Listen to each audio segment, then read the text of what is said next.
Welcome to Accounting Theory classes. Myself Venkatmurthy SG, Assistant Professor of Commerce, Government First Grade College, Monkey. Today's topic: Methods of Measurement of Assets. ಆಸ್ತಿಗಳ ಮೌಲ್ಯೀಕರಣ ವಿಧಾನಗಳು. Content of the session: Methods of measurement or valuation of assets, historical cost method, replacement cost method, net realizable value method, present value of expected cash flow method. Methods of measurement or valuation of assets. ಆಸ್ತಿಗಳ ವರ್ಗೀಕರಣ ವಿಧಾನಗಳು. Number 1, historical cost method. ಐತಿಹಾಸಿಕ ವೆಚ್ಚ ಅಥವಾ ಮೂಲ ವೆಚ್ಚ ವಿಧಾನ. Number 2, replacement cost method. ಬದಲಾವಣಾ ವೆಚ್ಚ ವಿಧಾನ. Number 3, net realizable value method. ನಿವ್ವಳ ನೈಜ ಬೆಲೆ ವಿಧಾನ. Number 4, present value of expected cash flow method. ಹಣದ ಹರಿವಿನ ಪ್ರಸ್ತುತ ಬೆಲೆ ವಿಧಾನ. Number 5, lower of cost or market rule method. ವೆಚ್ಚ ಅಥವಾ ಮಾರುಕಟ್ಟೆಗಳ ಕನಿಷ್ಠ ಬೆಲೆ ವಿಧಾನ.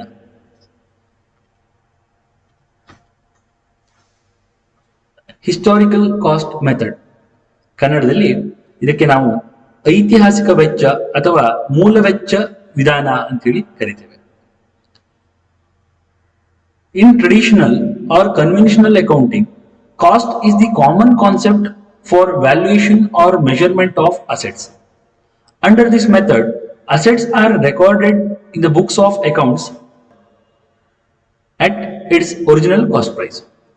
Under this method, to determine the value of fixed assets, the cost of installation of the assets and the cost of development should be added to the original cost price of the asset. Here, we have to consider that all the costs incurred by the firm to purchase the asset and to install the asset and to develop the asset for the firm's purpose are supposed to be considered under historical cost or as a cost for that particular asset. ಈ ಮೂಲ ವೆಚ್ಚ ವಿಧಾನ ಅಥವಾ ಐತಿಹಾಸಿಕ ವೆಚ್ಚ ವಿಧಾನ ಖರೀದಿ ವೆಚ್ಚ ಹಾಗೂ ಆ ಒಂದು ಆಸ್ತಿಯನ್ನ ಖರೀದಿ ಮಾಡಿ ಸಂಸ್ಥೆಗೆ ತಂದು ಸ್ಥಾಪಿಸುವ ತನಕ ಬಂದಂತ ಎಲ್ಲಾ ವೆಚ್ಚಗಳನ್ನ ಒಳಗೊಂಡಿರುತ್ತೆ.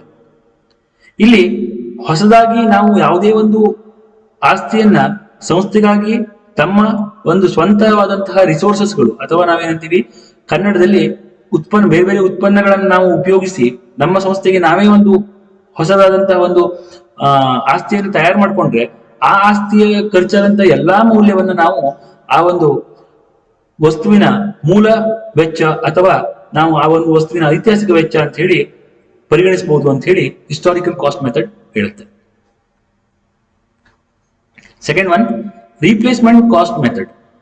Replacement cost method or replacement price method is a very effective tool when the entity wants to reflect the current price in cost. By replacement, we mean the price at which the materials would be replaced, that is the market price at the time of making sale. Inventories are valued using replacement price in order to reflect up the date pricing trend in the industry.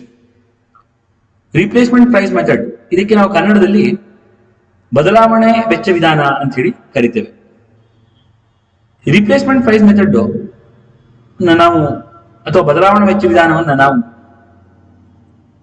Inventory valuation ಅಥವಾ ನಾವು ನಮ್ಮಲ್ಲಿ ಇರುವಂತಹ ಸರಕು ಅಥವಾ ದಾಸ್ತಾನಿನ ಒಂದು ಮೌಲ್ಯವನ್ನ ನಿರ್ಧಾರ ಮಾಡಲಿಕ್ಕೆ ಈ ಒಂದು ವಿಧಾನವನ್ನ ಅನುಸರಿಸಬಹುದು. ಸಾಮಾನ್ಯವಾಗಿ ಈ ಒಂದು ವಿಧಾನದಲ್ಲಿ ನಾವು ಯಾವುದೇ ಒಂದು ವಸ್ತುವಿನ ಪ್ರಸ್ತುತ ಅಥವಾ ಸದ್ಯದ ಮಾರುಕಟ್ಟೆಯ ಬೆಲೆಯೊಂದಿಗೆ ಹೋಲಿಕೆ ಮಾಡಿ ಅದೇ ಒಂದು ವಸ್ತುವನ್ನ ಮಾರುಕಟ್ಟೆ ಬೆಲೆಯಲ್ಲಿ ಖರೀದಿ ಮಾಡಿ ಸಂಸ್ಥೆಯಲ್ಲಿ ಸ್ಥಾಪಿಸಬೇಕಾದ್ರೆ ಎಷ್ಟು ವೆಚ್ಚವು ಬರಬಹುದು ಎಂಬುದನ್ನ ಆಧಾರವಾಗಿ ಇಟ್ಕೊಂಡು ನಮ್ಮಲ್ಲಿ ಇರುವಂತಹ ಒಂದು ಆಸ್ತಿಯ ಬೆಲೆಯನ್ನ ನಿರ್ಧಾರ ಮಾಡ್ತೇವೆ. ಇದಕ್ಕಾಗಿ ನಾವು ಆ ಒಂದು ಮೆಥಡ್ ಅಥವಾ ಆ ಒಂದು ವಿಧಾನವನ್ನ ರೀಪ್ಲೇಸ್ಮೆಂಟ್ ಕಾಸ್ಟ್ ಮೆಥಡ್ ಅಥವಾ ಬದಲಾವಣೆ ವಿಧಾನ ಅಂತ ಹೇಳಿ ಕರಿತೇವೆ. Third one, net realizable value method. Net realizable value is estimated selling price of the asset or the stock on the date of balance sheet considering probable selling cost and other estimated cost to make the assets saleable. Net realizable value can be represented as follows.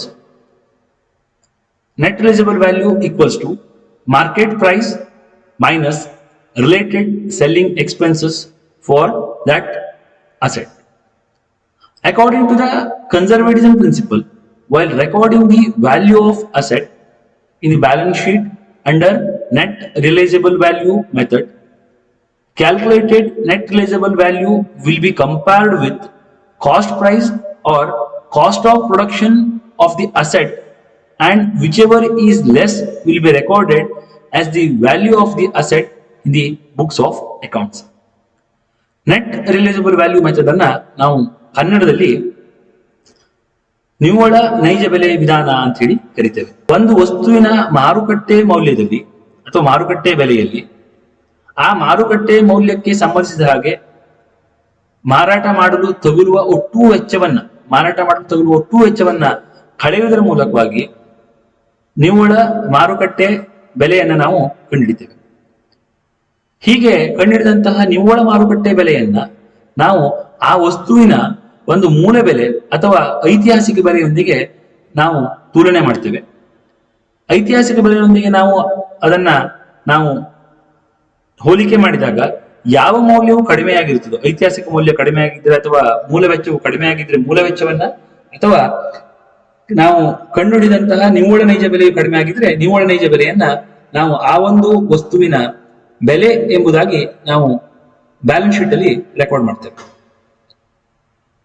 ಇಲ್ಲಿ ನಾವು ಗಮನಿಸಬೇಕಾದ ಅಂಶ, ಪ್ರಮುಖವಾಗಿ ಗಮನಿಸಬೇಕಾಗಿದ್ದೇನೆಂತಂದ್ರೆ, ಯಾವುದೇ ಒಂದು ವಸ್ತುವಿನ ಮಾರುಕಟ್ಟೆ ಮೌಲ್ಯ ಅಥವಾ ಆ ಒಂದು ವಸ್ತುವಿನ ನೈಜ ಬೆಲೆ ಯಾವುದು ಕಡಿಮೆ ಇದೆಯೋ ಆ ಒಂದು ಬೆಲೆಯನ್ನ ಮಾತ್ರ ನಾವು ಬ್ಯಾಲೆನ್ಸ್ ಶೀಟ್ ಅಲ್ಲಿ ನಾವು ರೆಕಾರ್ಡ್ ಮಾಡ್ತಾ ಹೋಗ್ತೇವೆ.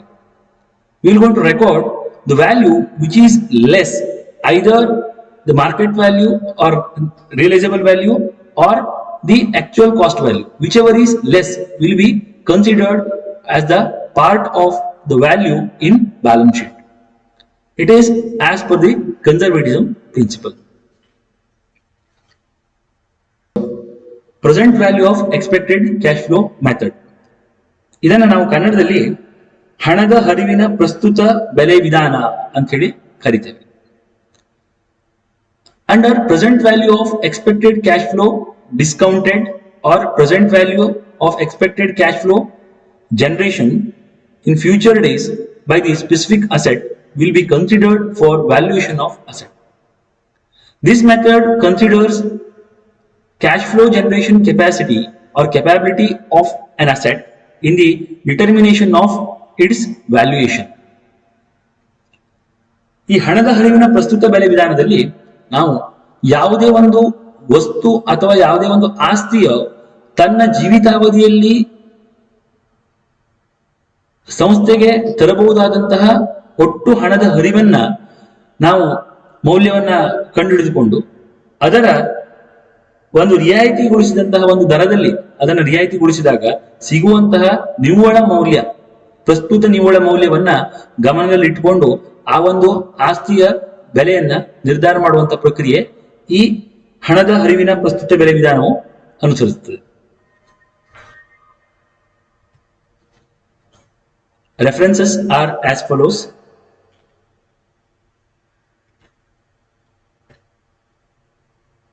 Thank you.